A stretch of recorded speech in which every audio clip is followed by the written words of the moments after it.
está llamando. ¿Sí? ¿Te está llamando tu profesor? ¿Sí? ¿Te contesto? Ya, conteste. Un poquito más para mí. Hola Joaquín, ¿cómo estás? Bien. Joaquín hace así sus clases al menos una vez por semana. Lo que era impensado para él y su familia terminó por ocurrir este año. Por efecto de la pandemia, tuvo que aprender a leer gracias a un profesor que vía teleconferencia se transformó en una pantalla parlante y educadora. Tú me puedes decir paso palabra y seguimos con la próxima, ¿ok? Ujú. Mucha suerte, Luke Skywalker. Probablemente la etapa inicial más trascendente para la educación de un niño, Joaquín y su familia han tenido que esforzarse por seguir así adelante. Un verdadero mérito para una familia que ha hecho de todo para que su hijo no deserte. Pi.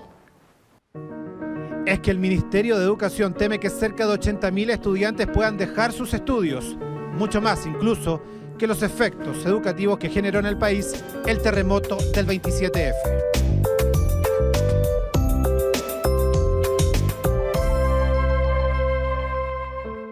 Bajo de Mena es un sector de Puente Alto en donde viven cerca de 30.000 familias, el 72% de ellas hacinadas, en donde una pequeña habitación la pueden compartir en la mayoría de los casos 3 e incluso más personas. En este sector del sur de la capital es que nos recibe Joaquín con su uniforme puesto, contento y muy inquieto por nuestra visita. Este año debía empezar a leer. Su familia se había preparado para un año especial y la pandemia pronto los obligó a dejar las clases.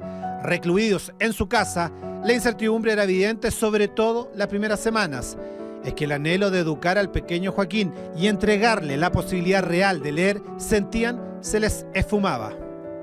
Teníamos el miedo de que Joaquín no aprendiera con este método a través de estas plataformas, Meet o en este caso WhatsApp, que el profesor es lo que ocupa. No estábamos muy esperanzados de que Joaquín fuera a aprender.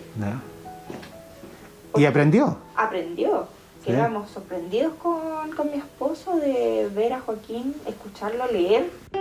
Pero el proceso no fue fácil. En marzo y en las primeras semanas de abril, la pandemia comenzaba a crecer y los alumnos desaparecían de este colegio, el colegio de Joaquín.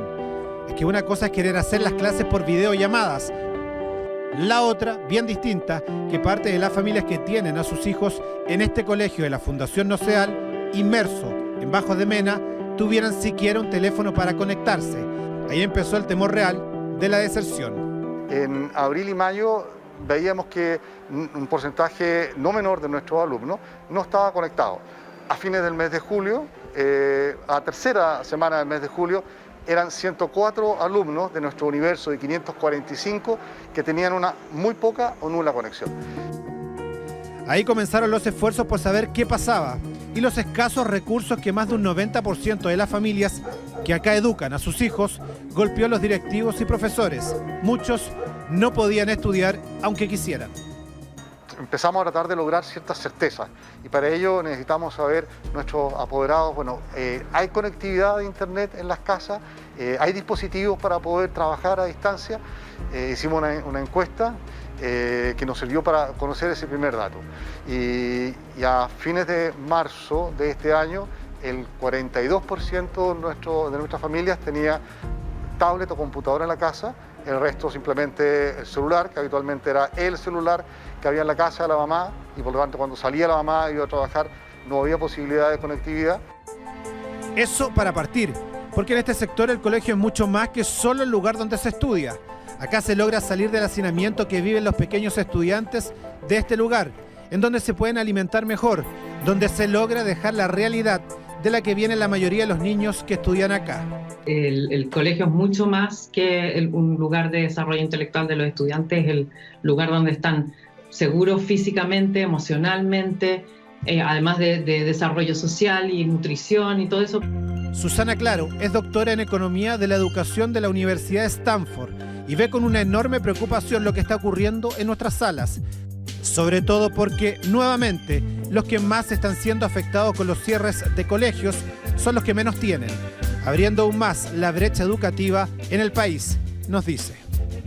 Hay un gran consenso en que es el gran riesgo de esto que se van a aumentar las brechas, no solo académicas por estar teniendo desiguales oportunidades en el aprendizaje, sino también brechas que se aumentan en miles de otras dimensiones, como en salud física, por no tener acceso a espacios donde estar desarrollándose físicamente, salud mental, por estar en lugares más confinados. Como decíamos, podrían incorporarse en un escenario muy negativo del orden de 80.000 nuevos niños y jóvenes que queden fuera del sistema.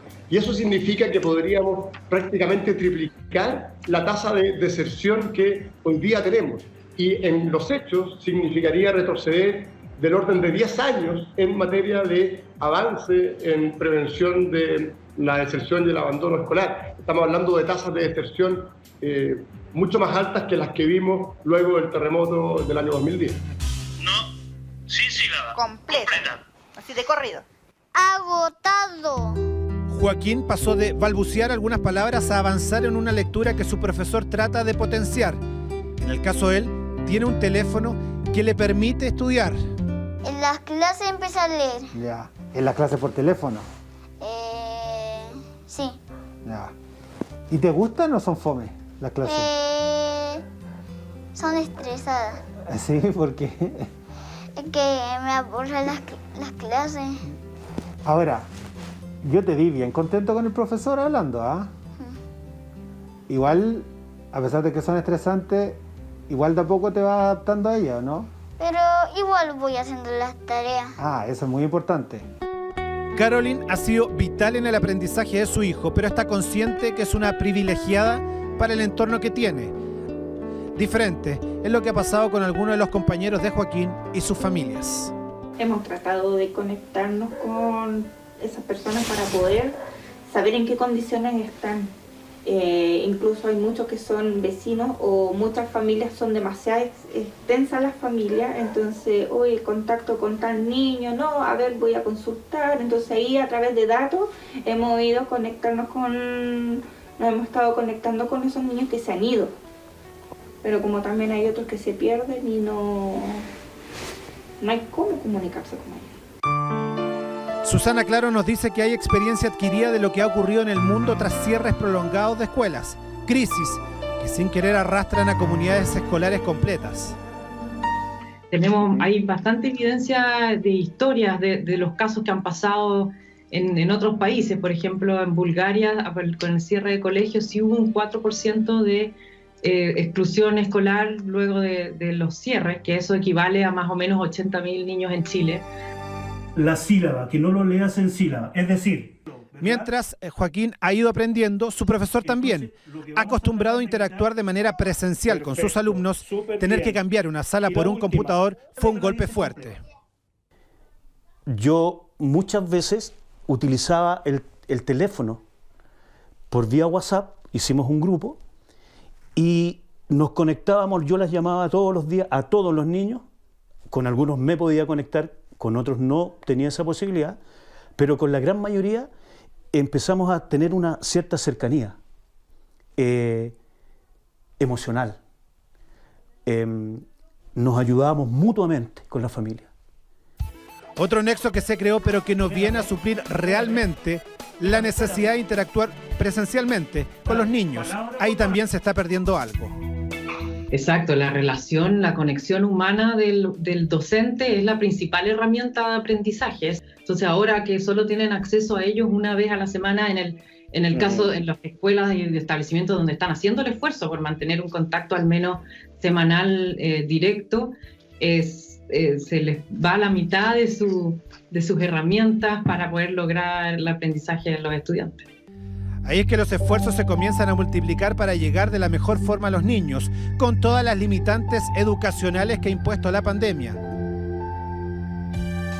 Similar a lo que ocurre en Bajos de Mena, en Quilpué aumentó la creatividad y profesores como José han ocupado las redes y el lenguaje audiovisual para llegar de mejor forma a sus alumnos, sobre todo aquellos que son más pequeños y que viven con menores recursos. está esto de la pandemia, del coronavirus, ¿cierto? No se puede salir a la calle. Dije, no voy a molestar a mis apoderados, que vayan a la librería, ¿cierto? Y que gasten dinero que no tienen para comprar materiales.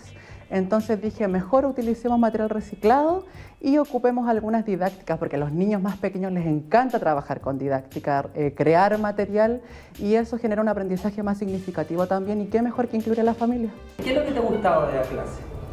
Que él nos dé ánimo, que nos diga que siempre podemos. Estamos desarrollando mecanismos para poder acelerar la enseñanza de la lectura, reforzar el lenguaje y la lectura, tanto en primero como en segundo básico, para así tratar de evitar que queden con una brecha que luego sea muy difícil de superar. Ahí van a estar todos nuestros esfuerzos, en mitigar y luego en recuperar. De los 104 alumnos de los que no sabían nada al principio de la pandemia, en el colegio Puente Maipo de Bajos de Mena pasaron a 34 y hoy solo 7 no han sido ubicados con cierta periodicidad. Consiguieron ayuda de una empresa para que les donaran chip e internet. Generaron una red y sienten que de a poco van dejando atrás el fantasma de la deserción. Pero están conscientes también de que queda aún la otra mitad del año. Así que volver a clase suma otra presión, y aunque la decisión es absolutamente sanitaria, Susana Claro nos dice que hay que abrirse a entender que las realidades en el país son todas muy distintas. La discusión aquí no es si abrir o no abrir, sino que cuándo, en qué condiciones y para quiénes abrir.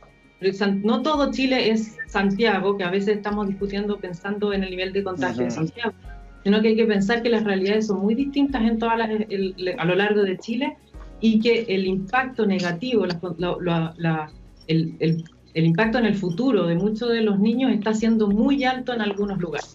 Si usted me pregunta hoy día, derechamente, en Santiago Centro, por ejemplo, ¿se puede volver a un régimen de clases presenciales? Ciertamente no, porque las condiciones sanitarias no lo permiten. ¿Se puede, por ejemplo, en alguna comuna de la región de Los Ríos, que está en el paso 4 de desconfinamiento? Sí, y de hecho ahí es donde se está trabajando bajo la lógica de la seguridad, la voluntariedad, la gradualidad. Ya tenemos del orden de 30 establecimientos que están abiertos. Ya estás aprendiendo a leer muy bien y te voy a dar tu nota. Mientras Joaquín sigue aprendiendo a leer de manera fluida y modulada, hay quienes han comenzado a dejar el colegio. Por lo tanto, tu nota es un 7. Te felicito. ¡Bravo! Muy 7. bien. Muy buena tarea. Ya, profesor, muchas gracias. En una deserción que puede marcar la historia de la educación en Chile y, de paso, incrementar aún más las brechas entre quienes más tienen y los que menos.